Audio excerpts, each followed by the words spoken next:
Hello दोस्तों, नमस्कार। SM किसी चैनल में मैं आप सब लोगों का दिल से बहुत बहुत स्वागत करता हूं। सो दोस्तों, आज के दिन का आखिरी वीडियो है एंड जितने भी इंपॉर्टेंट अभी के लेटेस्ट खबरें हैं उनको भी हम लोग कवर करने की कोशिश करेंगे। एंड उसी के साथ साथ आज के दिन बाजार क्लोज था, तो कल बाजार वापस स्टार्ट होने जा रहा है, तो कौन से ऐसे शेयर्स हैं जिनके ऊपर बाजार का खास करके फोकस रहेगा, तो वो भी हम लोग स्टडी करने की कोशिश करने वाले हैं। तो चलिए स्टार्ट कर लेते सबसे पहले आज की दमदार खबर के साथ। डाउ जोन्स, यस दोस्तों, अमेरिकन बाजार की बात करें, लगभग अभी मैं वीडियो बना रहा हूँ तभी तक की ये स्थिति 1.25% ऊपर है। मतलब हम कह सकते हैं 4.25%, अब 4.25 पॉइंट्स के आसपास की तेज़ी देखने को मिल रही है। एकदम कमाल की धमाकेदार तेज़ी देखने को यहाँ पे मिल रही है। सिमिलर वे नैस्डैक की बात करें तो 2.25% के आसपास की तेज़ी, 300 पॉइंट की तेज़ी नैस्डैक में भी देखने को यहाँ पे मिल रही है। सो इसके पीछे का रीज़न तो आपको पता ही होगा, अगर नहीं पता है तो ज़रूर हम लोग इसको भी कवर करने की कोशिश करेंगे।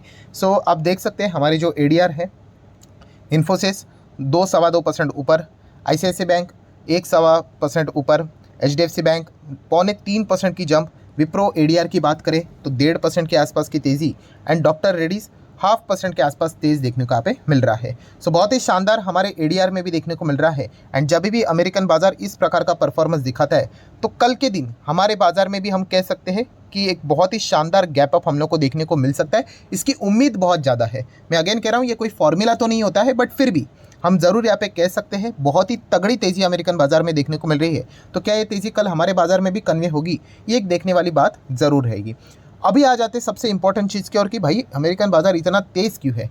तो ऑब्वियसली संडे का अगर आपने हमारा पहला वीडियो देखा होगा, कौन सा, वही दलाल स्ट्रीट वीक अहेड, कि आने वाले नेक्स्ट 5 दिन के लिए बाजार में कौन कौन से इंपॉर्टेंट ट्रिगर पॉइंट है जो कि बाजार को ऊपर लेके जा सकते हैं या फिर गिरा भी सकते हैं। तो उसमें ये वाला पॉइंट भी मैंने कवर किया था, कौन सा, कि हमारे देश में इन्फ्लेशन का डेटा तो सामने आएगा ही आएगा, जो कि कल के दिन हम लोगों ने देख लिया यस्टरडे। वैसे आज के दिन की बात करें तो अमेरिका में इन्फ्लेशन का डेटा सामने यहाँ पे आ चुका है। सो इन्फ्लेशन ये सबसे मेजर प्रॉब्लम है पूरी दुनिया भर की अगर हम लोग बात करें तो। एंड जैसे ही ये डेटा सामने आया, ये अमेरिकन बाजार का फ्यूचर है, देखिए कैसा चल रहा था, और जैसे ये डेटा सामने आया अमेरिकन बाजार का फ्यूचर देखिए क्या ज़बरदस्त भाग गया करके। ठीक है, सो यूजुअली हम लोग इसको लाइव कवर करने की कोशिश करते हैं, मैं रिकॉर्ड करके आपको सिखाने की कोशिश करता हूँ। आज थोड़ा सा टाइम शेड्यूल बिजी था, वरना आज एक्चुअल में कवर करने में मज़ा आ जाता है यहाँ पे।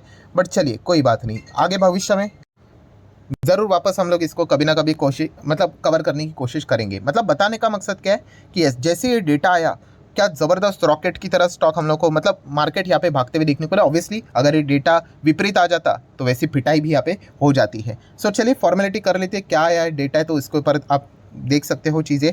तो लास्ट टाइम महंगाई थी 3.7%। ठीक है, इस वक्त एक्सपेक्टेशन था भाई 3.3% आएगी, बट हकीकत में आया 3.2%। मतलब हम कह सकते हैं लास्ट टाइम के हिसाब से तो कम ही है, बट अनुमान से भी हम लोग को महंगाई कम देखने को यहाँ पे मिल रही है। नो डाउट टारगेट 2% का है, दिल्ली बहुत दूर है, बट फिर भी 3.3 से नीचे 3.2 हम लोग को देखने को मिल रहा है। एंड इसी चीज़ का नतीजा है अमेरिकन बाजार में ज़बरदस्त तेज़ी देखने को मिल रही है। ऐसा क्यों? क्योंकि आप सभी लोगों को पता है इसका अर्थ क्या है, बिटवीन द लाइन्स मीनिंग क्या है, कि एफओएमसी की जो बैठक हम लोग को देखने को मिल रही है, कब है ये, दिसंबर में ये बैठक हम लोग को देखने को यहाँ पे मिलने वाली है।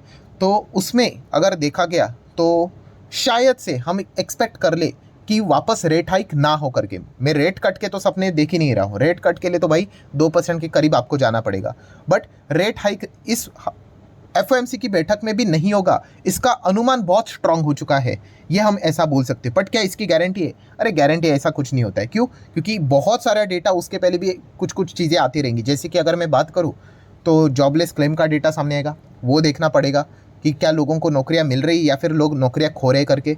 ठीक है, लोगों की अगर ज़्यादा नौकरियां जाएंगी तो फिर एक्चुअल में बाजार के लिए अच्छी बात रहेगी। हाँ, ये बोलने के लिए ख़राब लगता है, बट ये ऐसा ही वर्क करता है, क्योंकि अगर लोगों को ज़्यादा नौकरियां मिलेंगी तो वापस वो स्पेंड करेंगे, इन्फ्लेशन वापस ऊपर जाएगा। बट फिलहाल अगर हम लोग यहाँ पे बात करें तो ये जो इन्फ्लेशन का डेटा आया है सामने, बहुत ही कमाल का डेटा हम लोग को देखने को मिला है, और उसी का ही नतीजा है कि अमेरिकन बाजार एकदम रॉकेट की तरह भाग रहा है, क्योंकि वो मान के चल रहा है कि आने वाले एफओएमसी की बैठक में भी क्या होने वाला है, नो रेट चेंज। यस, कोई भी रेट में बदलाव नहीं होगा, और यही सबसे बड़ा इंडिकेशन होता है। जैसे मैंने आप लोगों को कहा कि लगातार यहाँ पे क्या होता है कि रेट कट होता है, ठीक है, उसके बाद वापस न्यूट्रल होता है, फिर उसके बाद रेट लगातार बढ़ते बढ़ते बढ़ते, एंड ऐसा नहीं होता कि रेट कट नहीं, फिर उसके बाद न्यूट्रल होता है, no rate hike no rate cut, और फिर रेट कट कर हम यहाँ पे बढ़ लेते हैं। सो नेक्स्ट जो एफओएमसी की बैठक होगी, इस डेटा के चलते हम लोग कह सकते कि फेड के ऊपर थोड़ा सा प्रेशर हम लोग को रिलीज ज़रूर होते हुए देखने को मिला होगा। पॉवेल जी भी यहाँ पे खुश हो चुके होंगे कि चलो अच्छा डेटा आया है, तो शायद से इस वक्त भी हम लोग को रेट बढ़ते हुए ना देखने को मिले। इस डेटा के चलते तो हम लोग ये कह सकते हैं अभी आने वाले समय तक, मीटिंग तक और क्या क्या चीज़ें होगी आपको पता ही है, बाजार में बहुत सारी चीज़ें होती रहती है, ठीक है। तो अगर कुछ सिनेरियो बदल गया तो ज़रूर मैं आपको बता दूंगा, बट ऐसा डेटा के चलते हम कह सकते हैं कि शायद से रेट अभी नहीं बढ़ेंगे। नेक्स्ट अगर हम लोग यहाँ पे बात करेंगे दोस्तों, कल के दिन के हिसाब से कौन से शेयर्स है जो कि आप चाहो तो स्टडी कर सकते हो। अरे भाई, मैं स्टडी करने के लिए स्टॉक आपको बोलता हूँ, मतलब कोई रिकमेंडेशंस नहीं है, ठीक है। ऐसे तो मैं कितने सारे वीडियोस बनाते रहता हूँ, ठीक है। तो देखा गया तो ये स्टॉक्स क्यों फोकस में रहने चाहिए, क्योंकि कुछ कंपनी से रिलेटेड खबरें आई है, कुछ कंपनी ने नंबर्स दिखाए, उसके रिएक्शन दिखना है। जैसे कि डाबर के ऊपर फोकस यहाँ पे ज़्यादा रहेगा, बिकॉज डाबर अगर देखा गया ना तो हाल ही में कुछ ही दिनों के चलते, नेगेटिव न्यूज़ के चलते बहुत ज़्यादा रडार पे देखने को मिल रहा है। अभी कुछ ही दिनों पहले हम लोगों ने देखा था कि डाबर के ऊपर विदेश में उनके ऊपर बहुत सारे केसेस यहाँ पे आते हुए देखने को मिल चुके हैं, उनके ऊपर एलिगेशन से कैंसर से रिलेटेड कुछ चीज़ें यहाँ पे मिली है करके, ठीक है। बट डाबर ने कहा कि वो उसको लीगली फाइट करेंगे। कुछ जीएसटी से रिलेटेड भी इनको नोटिस गई थी, ठीक है, उसको भी वो चैलेंज मतलब यहाँ पे कर रहे हैं। एंड अभी देखा गया तो जो स्कैम हुआ था आपको पता ही होगा, महादेव बेटिंग ऐप से रिलेटेड, तो उसमें भी यहाँ पे देखा गया तो डाबर के जो चेयरमैन डायरेक्टर है उनका भी नाम यहाँ पे शामिल है। ऐसी खबरें यहाँ पे बाजार में चल रही है। ऑब्वियसली उन्होंने यहाँ पे इस चीज़ को स्ट्रेट अवे डिनाई किया है कि ऐसी कोई भी बात नहीं है करके, बट बताने का मकसद क्या है कि यस, डाबर के ऊपर चारों ओर से हम लोग को हमले होते हुए देखने को यहाँ पे मिल रहे हैं। तो इस चीज़ के चलते आप चाहो तो इस स्टॉक को जरूर अपने रडार के ऊपर रख सकते हैं। कोई ऐसी वैसी कंपनी नहीं भाई, 1 लाख करोड़ के आसपास का मार्केट कैप है, ठीक है। डाबर तो आपको पता ही है कितने सारे इनके पॉपुलर ब्रांड्स हम लोग को देखने को मिल जाते हैं। डाबर च्यवनप्राश है, डाबर हनी है, ठीक है। ऐसे डाबर हेयर आंवला ऑयल की अगर बात करें, ऐसे बहुत सारे इनके पॉपुलर ब्रांड प्रोडक्ट देखने को मिल जाते हैं। सो चाहो तो इसको स्टडी कर सकते हो। नेक्स्ट अगर हम लोग बात करेंगे दोस्तों, तो टाटा टेक्नोलॉजी का आईपीओ से रिलेटेड डेट तो फिक्स हो चुकी है। पिछला वीडियो आप लोगों ने देखा ही होगा, 22 नवंबर ये सामने तारीख यहाँ पे आ चुकी है। एंड इस चीज़ के चलते टाटा मोटर तो रडार के ऊपर रहेगा स्पेशल रिजर्वेशन के चलते, एंड उसी के साथ साथ केपीआईटी टेक ये खास रडार पे रहेगा। क्यों? क्योंकि ये टाटा टेक का एकदम डायरेक्ट कंपटीशन इन दोनों के बीच देखने को मिल जाता है। देखिए बैक एंड में तो वैसे ही दोनों फाइट कर रहे हैं, बट लिस्टिंग के हिसाब से अगर देखा गया तो यस, अभी आपके पास चॉइस रहेगा कि टाटा टेक में जाए या फिर केपीआईटी टेक में जाए करके, ठीक है। तो जब भी टाटा टेक्नोलॉजी आईपीओ से रिलेटेड कोई अपडेट आया ना, बड़ा वाला अपडेट, तो केपीआईटी टेक में थोड़ा थोड़ा हम लोग को कभी कभी गिरावट देखने को मिला है, ठीक है। इसके चलते कोई बिजनेस में फ़र्क नहीं पड़ता है, जस्ट आप बोल सकते हैं सेंटिमेंटली चीज़ें हम लोग को थोड़ी बहुत ऊपर नीचे होती हुई देखने को मिल जाती है। सो अगर आप चाहो तो इस चीज़ के चलते केपीआईटी टेक के ऊपर भी फोकस थोड़ा बहुत रख सकते हो। नेक्स्ट अगर हम लोग बात करेंगे, नो डाउट Q2 के रिजल्ट्स देखने को मिले हैं ट्राइडेंट के। ईयरली नंबर अच्छे हैं, क्वार्टरली अगर देखा गया तो थोड़ा सा फ्लैटिश डाउन परफॉर्मेंस है, बट फिर भी एनीवेज बाजार को नंबर कैसे लगते हैं ये देखने वाली बात यहाँ पे रहेगी। तो ज़रूर आप ट्राइडेंट को अपने रडार के ऊपर कल के दिन के लिए रख सकते हो।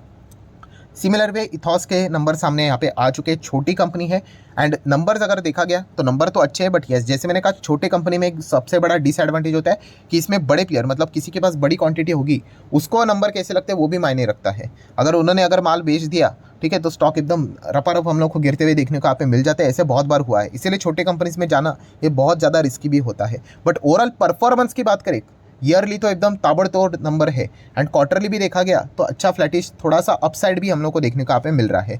तो ज़रूर इथॉस लिमिटेड इस कंपनी को भी आप नंबर के प्रति, रिएक्शन के प्रति आप ज़रूर इसको अपने रडार के ऊपर रख सकते हो।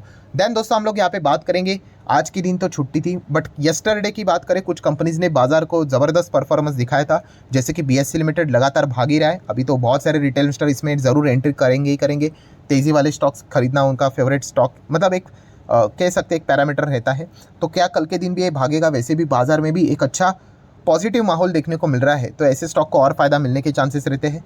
येस बैंक में एक अच्छी तेज़ी देखने को यहाँ पे मिली थी, कुछ ब्रोकर ने पॉजिटिव यहाँ पे टारगेट्स की बात यहाँ पे की थी, बिकॉज इनको 120 करोड़ का अमाउंट यहाँ पे मिला है जेसी फ्लावर की ओर से।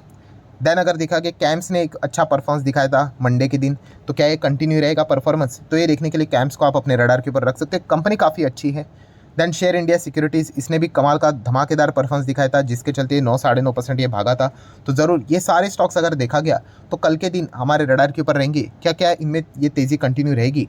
देन निफ्टी रियलिटी की बात करें, इसको भी आप अपने रडार के ऊपर रख सकते हो। जब भी रेट्स ना बढ़ना या फिर रेट कट के और बढ़ना, ये ऐसे इंडिकेशन होते हैं जो कि निफ्टी रियल एस्टेट वाले की जो कंपनियां होती है उनको यहाँ पे फ़ायदा दिलाते हैं। तो निफ्टी रियल्टी ज़रूर रडार के ऊपर आप लोगों ने रखना चाहिए। हमारा इन्फ्लेशन का डेटा अगर देखा गया, ठीक है, 4.80 एक्सपेक्टेशन तो था, बट हकीकत 87 तक की आई, बट स्टिल 5% के नीचे ही देखने को मिला है। फिर भी पर्सनली मुझे तो ये डेटा अच्छा लगा। अभी कल के दिन इसी चीज़ के चलते हमारे निफ्टी 50 की ओर भी अच्छा खासा रिएक्शन बाजार में देखने को ज़रूर मिलेगा।